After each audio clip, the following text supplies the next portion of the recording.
Le Code des étrangers en France définit les conditions d'entrée, de séjour, de regroupement familial, de travail, de protection des demandeurs d'asile, les conditions aussi dans lesquelles on peut demander l'asile en France. Le Code des étrangers définit aussi les conditions d'expulsion, les modalités d'expulsion des étrangers qui ne remplissent pas les conditions prévues pour accéder au séjour. Voilà, donc en gros, il y a 3 volets dans le Code des étrangers, c'est entrée, séjour, non 4, entrée, séjour, droit d'asile et expulsion. Les réfugiés font partie des migrants, ça peut nous intéresser en termes de terminologie, quel que soit le nombre de personnes qui arrivent, quel que soit son statut, le fait qu'il ait un passeport ou non, et on ne devrait pas opposer à un demandeur d'asile des critères qui sont ceux de la gestion des flux migratoires. On disait tout à l'heure dans l'atelier, quelqu'un disait ce qu'il y a derrière la notion de migrants, réfugiés, tout ça, si on a toujours l'impression qu'on nous menace avec des risques d'invasion. Ça ne fait pas forcément peur, et c'était le cas pendant la guerre froide par exemple, d'accueillir comme un héros un Hongrois qui arrivait à franchir le rideau de fer et venir jusqu'en France, mais ça va faire peur si, comme ça a été le cas à une époque, je sais pas, plusieurs milliers de Haïtiens déboulent à Orly parce qu'ils fuient le régime douanier, parce que là ça paraît vraiment beaucoup trop. Donc l'appréciation qu'on a de la définition de la qualité de réfugié dans la Convention de Genève, elle répond, c'est pas du tout un critère objectif, c'est un critère qui va beaucoup évoluer selon les moments. C'est à cause des dispositifs Dublin que la Grèce et l'Italie se sont trouvées en première ligne à une époque, 2014-2015, où des demandeurs d'asile sont venus en plus grand nombre que d'habitude et se sont retrouvés coincés comme dans une masse dans ces pays qui forment la frontière extérieure de l'Union. La demande d'asile doit être examinée dans le premier pays où un demandeur d'asile a pénétré dans l'Union européenne. Dans tout ça, ce qu'il faut noter, c'est que je vais vous parler des demandeurs d'asile. Donc après, il y a eu plein de choses qui ont été dites et discutées tout à l'heure sur les termes. Il y a aujourd'hui en France et plus largement en Europe un droit qui s'applique aux personnes qui sollicitent une protection, qui demandent l'asile auprès d'un État et qui engagent une procédure qui se présente aux autorités de l'État pour solliciter une protection et pour dire je demande l'asile. Ces personnes-là, à partir du moment où elles font cette démarche, elles ont ce statut qui est le statut de demandeur d'asile, qui leur ouvre un certain nombre de droits. Je ne vais pas parler ici de toute cette procédure d'asile, comment c'est instruit, etc. C'est un autre vaste sujet. Je vais vous parler uniquement de cette question de qu'est-ce qui est prévu en matière d'accueil pour ces personnes qui sont dans cette phase de demande d'asile et qui sollicitent une protection auprès de l'État. Donc dans cette phase qui est une phase d'instruction de leur demande et une phase d'attente en quelque sorte de la réponse qui va être donnée par l'État. Le constat qui est fait depuis de nombreuses années et qui est toujours valable aujourd'hui malgré le fait qu'il y ait eu beaucoup de places ouvertes, etc., c'est qu'il y a un sous-dimensionnement extrêmement important de ce qu'on appelle le dispositif national d'accueil, c'est-à-dire le dispositif d'accueil et de places d'hébergement qui sont dédiés à ces demandeurs d'asile. Aujourd'hui, il manque énormément de places.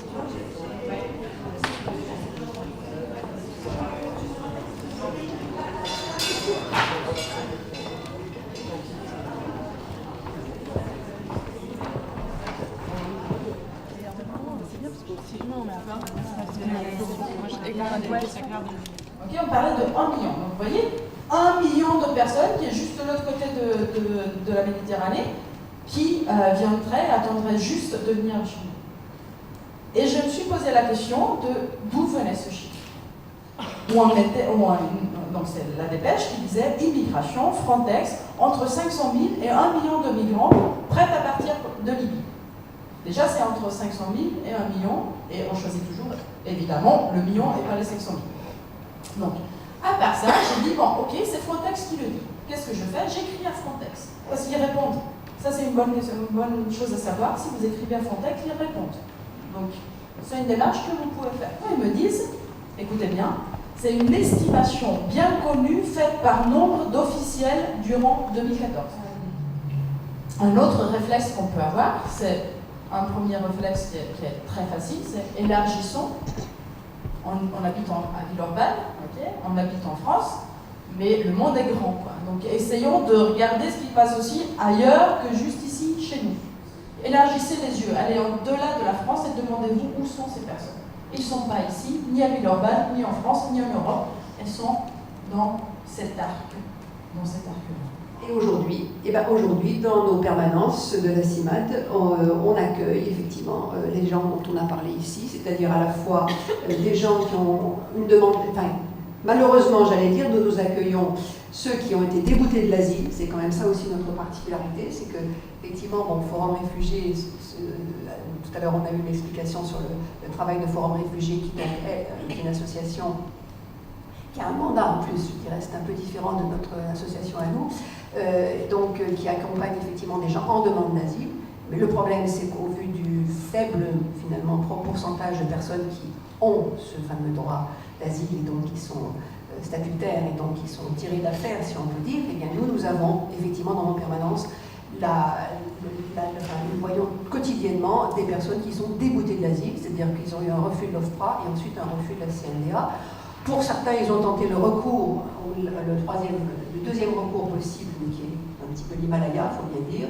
Et du coup, nous sommes devant des situations souvent assez dramatiques et des détresses qui d'ailleurs nous posent problème parce que certains bénévoles de la CIMAD commencent à se demander mais qu'est-ce qu'on fait là, dans la mesure où souvent les possibilités sont très très réduites maintenant. Voilà. Là, c'est place à vos questionnements et voilà, tout ce qui vous passe par la tête en termes d'idées. Moi, je te coupe parce que là, c'est des personnes qui sont en première... c'est-à-dire, ils arrivent, ils n'ont rien, ou c'est des personnes qui ont déjà leur statut, qui sont déjà installées. On parle de qui ont vraiment du début. Là, c'est pour les personnes qui sont au début. Donc, ils n'ont pas encore leurs documents. Ouais. Parce que après l'idée elle est intéressante, mais pourquoi pas, au lieu de partir tout de suite sur quelque chose où ça demande un smartphone. C'était pour vous parler des outils qui existent déjà, justement. C'est plus pour avoir une idée de. Après, ça peut toujours être. Souvent, ils ont un smartphone. Parce qu'en fait, souvent, il y a beaucoup de monde qui a un smartphone. Mais parce que c'est quasiment l'utilité, voilà, c'est l'utilité, ça leur permet d'avoir un lien. Ils ont le réflexe, en fait, moi c'est sur ça que je me questionne, comment ils ont le réflexe de dire, bon, je vais sur internet, chercher... Non, c'est les associations qui aident généralement, ou les institutions aident généralement des associations. Il faut solliciter une personne, mais ça demande d'aller déjà de trouver l'association, en fait. Oui. Est-ce qu'ils sont directement, en fait, sur Villeurbanne, je ne sais pas comment ça se passe, mais est-ce qu'ils sont directement guidés vers telle association de manière spontanée, en fait. Ça serait dommage qu'aujourd'hui on ait des super idées et qu'on ne puisse pas les voir aboutir parce qu'en fait on nous dise à la fin mais en fait c'est une super idée sauf qu'on n'a pas le budget attribué et qu'en fait tous nos super efforts qu'on mette en place on ne se sente pas soutenus en fait, ça serait un petit peu et ouais, je trouve ça dommage. Pareil, on parle de l'associatif, oui c'est très bien, on parle d'associatif aujourd'hui on se sent tous concernés, mais l'idéal c'est quand même que ça soit quelque chose de pérenne en fait. Comment on imagine les choses.